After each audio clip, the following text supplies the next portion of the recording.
Тіпсанамен сөйлескенде байланысқа шығуды үйренген кезде да сізге қандай пайда келеді, қалай сөйлесу керек екенін біздер түсіндік. Үлгінің барлығын айттым қай жерде тұрғанын. Соның барлығын істегеннен кейін бөлмеде тұрып сөйлесіңіз. Бастапқы кезде ол айналаңызда ешкім болмау керек.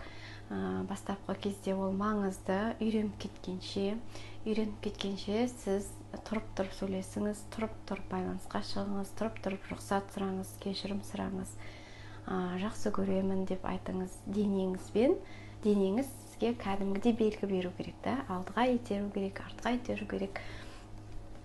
Сосын енді сіздер дайын адам болғандықтан мен көп сөзбай-ақ қояйын, бірақ ішімде кім итеріп жатыр мені деген сияқты бір қорқыныш, үрей болатын болса, ол сіздің іштегі Құдай бітірген жаныңыз енді естіліп, енді көңіл бөліп жатқасын, ол сөйтіп жасаған кезде жаңағыдай неше түрлі қылықтарды да итеріп деген сияқты. Сол кезде сіз миыңыздан түсесіз жаныңызға.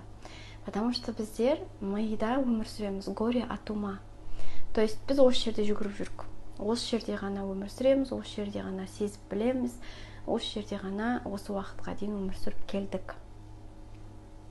Сезетініміз де, көретініміз де, есептегіштігіміз де, анау бүйтсе мындай болады, мынау сөйтсе сондай болады дегеніміздің барлығы, ито біз білмейтініміз өте көп.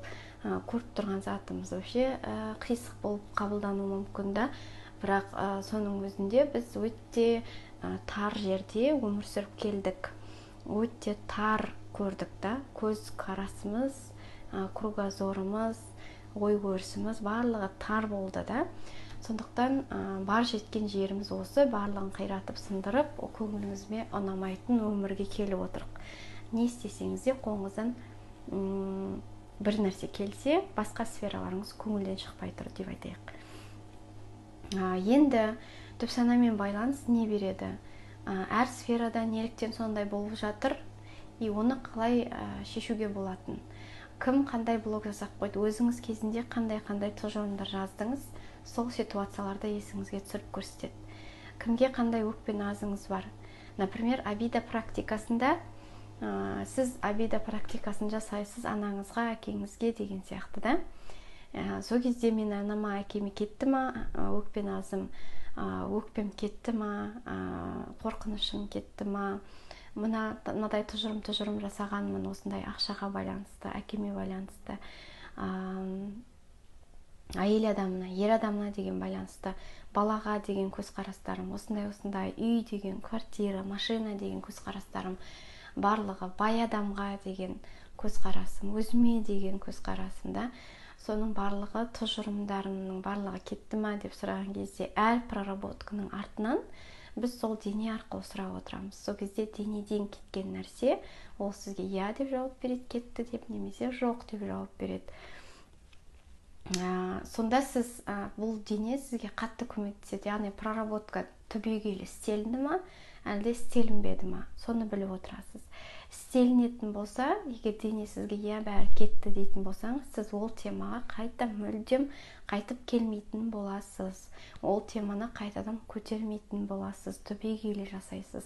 Қайта адасып қайтудың қажеті жоқ болады. Сондай плюстері көп. Негізі дене арқылы байланыста пайда өте көп. Тамақ жегенде де кейін әбден үйреніп алғаннан кейін қай тамақты жегіңіз келеді, өзі көрсетеді. Қай тамақтан өзі итеріледі, дене өзі итеріледі артқа қарата. Жегісі келмеген кезде соны сезетін боласыз. Бұрын соңды ондай өмірге, ондай әдет қылыққа үйренбегендіктен бастапқы кезде үйреншіксіз болады. Кейін үйреніп кетесіз. Адамдармен тіл табысқан кезде, танысқан кезде бір адамдарға өзі дене итеріледі да, ол белгі жақсы деген. Бір адамнан өзі тітіркеніп итерінеді. Значит, қазір уақыт емес, бұл кісімен кішкене әрі кет деген сияқты. Ол энергетикасын түсінеді. Уже сіз миыңыз жетпей тұрған жерді біліп алды. Достар, түпсанамен жұмыс жасаған кездегі пайдасын алдағы уақытта әлде де айтамын, оның пайдасы өте көп. дәл қазіргі уақытта осы сабақтардың арқасында сіздерге өтініш, осы затты істеп алыңыз бірінші, иә. Бөлмеде тыныш тұрасыз, сөйлесесіз. Бір рет сөйлескен кезде денеңіз ешқандай белгі бермесе, онда сабырлық танытыңыз, кешірім сұрап жүріңіз күні бойы. Келесі күні көріңіз, сөйлесіп. Келесі күні сұраңыз, кешірім сұраңыз, жақсы көрем деңіз. Осыған дейін сөйтіп бөлініп, өзім тек қана мида жүргенімді білмеппін. Тек қана мимен өзім қатырамын, өзім күштімін, өзім керім қылам, бәрін шешімін табам деп іште не болып жатқан, ішкі жанымда қандай шашырап жатқан барлығы да, ішкі жан дүнием шашырап қалыпты. Таза емес, мусор көп, керек емес заттың бәрі жиналып қалған. Тазалық бұрыннан бері жасалынбаған, жылдап жасалынбаған да. Я тебя игнорила дейді да, игнор жасап жүрдім. Білмедім, что мен іштегі осындай құндызым бар екен да.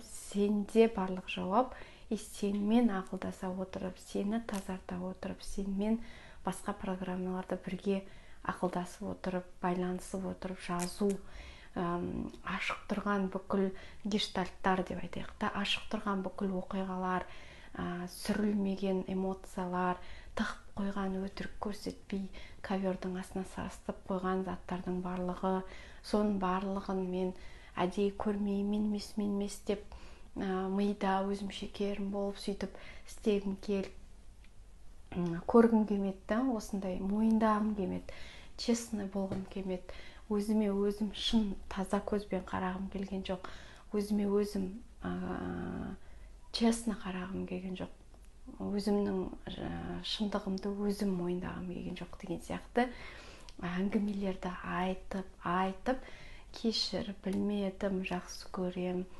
жаңағы байланысқа шығуға рұқсат бер, разреши, давай деп сөйлесесіз. Өте нежно, жақсы, нормально.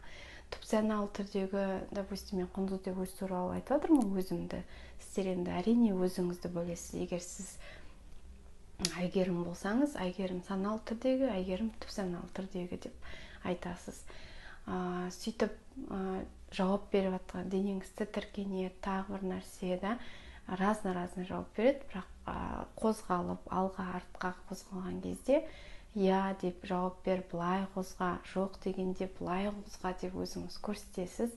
Сөйтіп жауап берген кезде сізге я дайынмын, все, давай, енді бірге тазартамыз, все, енді бірге өмір сүреміз деген кезде ризашылығыңызды кәдімгідей құйыңыз да, кәдімгідей кім мені итеріп жатыр, ішімде ойбай не сұмдық деген қорқыныштар болса, сіз ойланыңыз да, сіздің образыңыз дұрыс емес, іште сізден басқа ешкім жоқ. Сіздегі саналы түрдегі құндыз бар, іштегі тек қана өзіңіз құндыз бар, түпсаналы түрде болды, басқа ешкім жоқ. Сондықтан ана өтірік фантазиямен ұшып жүрмеңіздер. Мені басқа біреу қозғады, мен қорқам, оны вообще істегім келмейді бір практиканы. Бұл практикасыз проработканы басқаша істеуге бола ма деп ойламай-ақ қойыңыздар. Бұл практиканы үйреніп алмай, сіздер жаңағы нәтиже аламын деп аларсыз да, бірақ түбегейлі бұрын қайтып келмейтіндей нәтижені осы дене арқылы ғана ала аласыз. Сондықтан осы жаттығуды кәдімгідей үйреніп алыңыз. Маңыздылығы сонша, нәтижеңіз көп күттірмейтін болады.